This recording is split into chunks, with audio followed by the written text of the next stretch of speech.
अब हम फाइनली पहुंच चुके हैं अपने 5th चैप्टर पे, जो कि है अकाउंटिंग इक्वेशन। और अब तक हमने थियोरेटिकल पार्ट को पढ़ा अकाउंट्स का, लेकिन अब हम जो पढ़ेंगे वो होगा प्रैक्टिकल पार्ट, और प्रैक्टिकल प्रॉब्लम को सॉल्व करना सीखेंगे। अब जबकि हम लोग प्रैक्टिकल प्रॉब्लम्स तक पहुंच चुके हैं, प्रैक्टिकल पार्ट तक पहुंच चुके हैं, तो एक चीज़ मैं आपको बता दूं, अकाउंट्स को जितना आप समझ के करोगे उतना आपको इजी लगेगा, जितना आप रट्टाफिकेशन में करोगे या लर्न करके करोगे उतनी आपको अकाउंट्स मुश्किल लगेगी। अकाउंट्स हम लोग बेसिकली अपने बिजनेसेस में करते हैं, तो ये एक प्रैक्टिकल सब्जेक्ट है, तो इसको आपको प्रैक्टिकली समझ के करना है। थ्योरेटिकली आप इसमें मत जाना बहुत ज़्यादा, प्रैक्टिकली उस कंसेप्ट को समझना और लॉजिक को अप्लाई करना, तो अकाउंट्स आपको बहुत इजी लगेगी। तो अब हम स्टार्ट करेंगे ज़्यादा बातें ना करते हुए 5th chapter.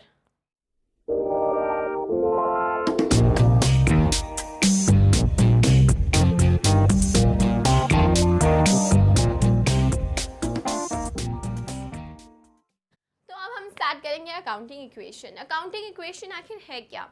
That is a mathematical equation, मतलब मैथमेटिकल इक्वेशन है या मैथमेटिकल एक्सप्रेशन है।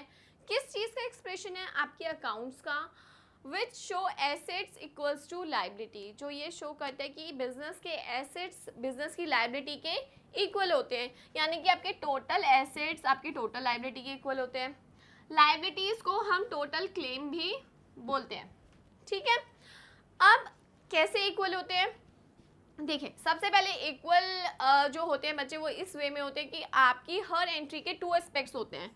First one debit and second one is credit. जब भी आप एंट्री करते हो तो एक चीज़ को डेबिट करते हो और दूसरी चीज़ को क्रेडिट करते हो। तो जब आप एंट्री करते हो तो डेबिट और क्रेडिट दोनों चीज़ें हो रही हैं, ठीक है। तो आपके ऑफकोर्स जब उसके लेजर बनते हैं तो इक्वल होते हैं। तो अभी तो शायद हो सकता है आपको ये मेरी बात ना समझ आ रही हो, बट आगे ज़रूर आएंगी कि ऐसा क्यों होता है। लेकिन आपको क्या चीज़ ध्यान में रखने के चलनी है कि total assets equals to total liabilities, ठीक है। टोटल लाइबिलिटीज़ में कौन कौन सी आ जाती है? कैपिटल प्लस नॉर्मल लाइबिलिटी, जिसे हम आउटसाइडर लाइबिलिटी भी कहते हैं। अब आपको पता होगा कि भाई कैपिटल जो है वो बिजनेस के लिए आउटसाइड, मतलब बिजनेस के लिए आउटसाइडर तो नहीं, लेकिन कैपिटल इंटरनल लाइबिलिटी है। कैसे है इंटरनल लाइबिलिटी? कि भाई जो भी बिजनेस में एंटरप्रेन्योर या आपका प्रोप्राइटर कोई भी पैसा लगाता है, ठीक है, तो बिजनेस उसको एज अ सेपरेट एंटिटी जब ट्रीट करके चलते हैं अपने आप को, तो वो ये सोच के चलते हैं कि भाई बिजनेस को ये पैसा चुकाना है ना, ये पैसा कभी ना कभी देना है। तो उस वे में बिजनेस उस कैपिटल को as a separate entity treat करके चलता है। और नॉर्मल लाइबिलिटी कौन सी होती है? लाइक आपके क्रेडिटर जिनसे आपने उधार ले रखा है और आपने बैंक से लोन ले रखा है, वो आपकी नॉर्मल लाइबिलिटी है। तो आपकी लाइबिलिटीज़ हमेशा आपके टोटल एसेट्स के इक्वल मानी जाती है। क्यों? क्योंकि हमारी एंट्री डेबिट और क्रेडिट होती है, तो यानी कि कोई या तो हमारे पास एसेट आता है या लाइबिलिटी बढ़ती है या फिर एसेट कम हो जाता है, तो एस्पेक्ट उसका वही रहता है। आपके याद क्या करना है? Assets equals to liability. Liability बोले तो कैपिटल प्लस लाइबिलिटी, तो आपकी इक्वेशन क्या बनी? Total assets equals to capital plus liability, ठीक है। अब हम चलते हैं अपने सेकेंड पार्ट पे कि इसको कैसे समझेंगे। अब जबकि आप total assets equals to capital plus liability की इक्वेशन जान चुके हो, तो अब आपको सेकेंडली क्या चीज़ जाननी है कि आपके आखिर एसेट्स होते कौन से हैं। आपके एसेट्स होते हैं जैसे कैश, ठीक है, आपका बैंक पे रखा हुआ पैसा, तो बैंक बैलेंस। और बिजनेस के लिए उसके एसेट्स होते हैं लाइक फर्नीचर, अगर बिजनेस ने खरीद रखा है, बिल्डिंग, डेटर्स। देखिए, इन सब जो कैश या बैंक बैलेंस या डेटर की जो टर्म है, इसका मीनिंग फर्नीचर एंड बिल्डिंग, ये सब हम जानते हैं क्या होती है, एसेट्स होते हैं। हमारी पर्सनल लाइफ में भी हमारे एसेट्स ही कहलाते हैं, राइट। लाइक डेटर्स हैं, डेटर वर्ड हम लोगों के लिए न्यू है क्योंकि अभी हाल ही में हमने 11th स्टार्ट करी है। तो अगर आपको इनमें से कोई भी टर्म है जिसके वर्ड नहीं पता, मीनिंग नहीं पता, तो मैंने इसके ऊपर वीडियो बना रखी है ऑलरेडी, आप जाके लिंक पर ज़रूर देखिए, मैं लिंक शेयर कर रही हूँ आपसे, आप उन वर्ड्स के मीनिंग भी देख सकते हैं वीडियो में जाके। तो ये कुछ होते हैं जो आपके एसेट्स कहलाते हैं। और एक होता है स्टॉक। स्टॉक वर्ड यूज़ किया जाता है बिजनेस की इन्वेंट्री के लिए, यानी कि बिजनेस जिस भी सामान में डील करता है वो उसका स्टॉक कहलाता है। तो ये आपके टोटल एसेट्स हैं, और इसके अलावा भी बहुत एसेट्स हो सकते हैं। बस आपको क्या याद रखना है, टोटल एसेट क्या होते हैं, प्रॉपर्टी होती है बिजनेस की। तो जो भी प्रॉपर्टी आपके लिए पर्सनल लाइफ में जो प्रॉपर्टी होती है बिजनेस के लिए भी वही उसकी पर्सनल लाइफ में प्रॉपर्टी कहलाती है। कैपिटल क्या होती है, कैपिटल हम लोग जैसा कि मीनिंग पढ़ चुके हैं कि जो भी अमाउंट बिजनेस में इन्वेस्ट किया जाता है वो उसकी कैपिटल होती है। ये अमाउंट इन्वेस्ट कौन करता है, ऑफकोर्स जो बिजनेस को स्टार्ट करता है वो इन्वेस्ट करता है। तो अगर वो कुछ भी इन्वेस्ट करेगा तो उसकी कैपिटल में प्लस होता है, कुछ भी विड्रॉ करके ले जाता है कि भाई उसने वो पैसा निकाल लिया तो वो माइनस हो जाता है।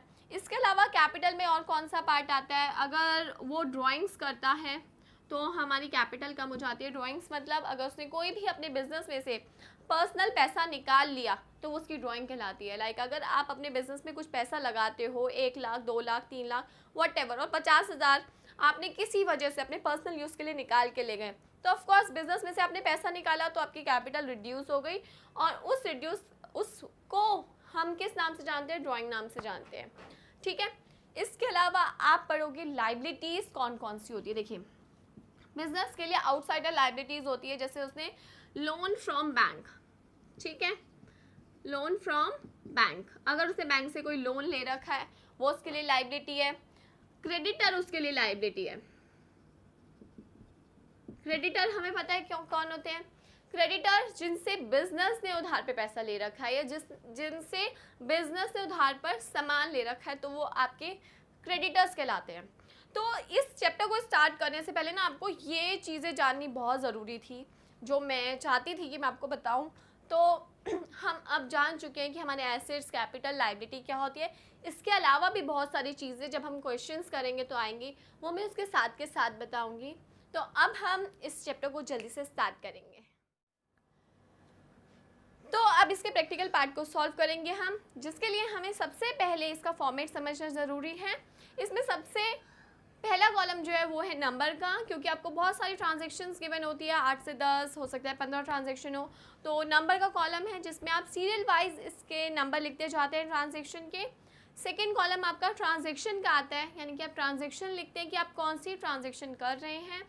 Third asset, and fourth capital plus liability, यानी कि कैपिटल प्लस लाइबिलिटी यानी कि लाइबिलिटी पार्ट आ जाता है। तो आपके बेसिकली 4 पार्ट्स में आपका फॉर्मेट रहता है। अब आप बिल्कुल भी कंफ्यूज ना हो कि भाई हमारी ट्रांजेक्शन सही है गलत है, उसके लिए आप हर एक ट्रांजेक्शन के बाद उसकी टोटलिंग ज़रूर करते हैं ताकि आपको पता रहे कि हमारी कैलकुलेशन मिस्टेक तो नहीं है या हमने एंट्री सही करी है या गलत करी है। अब आपको क्या सिचुएशन फेस करने को मिल सकती है, इसमें कोई भी ट्रांजेक्शन हो सकता है कि एसेट्स बढ़ रहे हो, कैपिटल प्लस लाइबिलिटी भी बढ़ रही हो, तो दोनों तरफ प्लस में भी हो सकती है, दोनों तरफ माइनस में भी हो सकती है। एक तरफ प्लस माइनस, क्योंकि प्लस माइनस का इफेक्ट सेम वही रहेगा। आपने 500 प्लस किया और 500 ही माइनस कर दिया तो इफेक्ट क्या आया, 0। और इधर आपका कोई इफेक्ट नहीं आ रहा होता, यानी कि 0 का इफेक्ट, तो इक्वल रहता है। और नेक्स्ट है आपका इधर सेम यही वाली सिचुएशन रहती है कि 500 यहाँ प्लस और 500 यहाँ माइनस हो रहे हो तो इसका इफेक्ट भी 0 आ जाता है। तो आपको बेसिकली क्या चेक करते हुए चलना है कि आपके एसेट्स हर एक ट्रांजेक्शन के बाद आपके एसेट्स आपकी लायबिलिटी के इक्वल हो रहे हैं या नहीं हो रहे, ठीक है। और इसके अलावा भी बहुत सारी सिचुएशन आती है, बट आपको चेक करते हुए जाना है क्वेश्चन को। अब हम इसका एक प्रैक्टिकल पार्ट सॉल्व करेंगे जिसमें आपको मैं थोड़ी सी ट्रांजेक्शन किस तरीके से करते हैं वो करना सिखाऊंगी, क्योंकि अभी डिफ़िकल्ट पार्ट या आगे की जो प्रॉब्लम्स हैं वो हम नेक्स्ट वीडियो में ज़रूर करेंगे।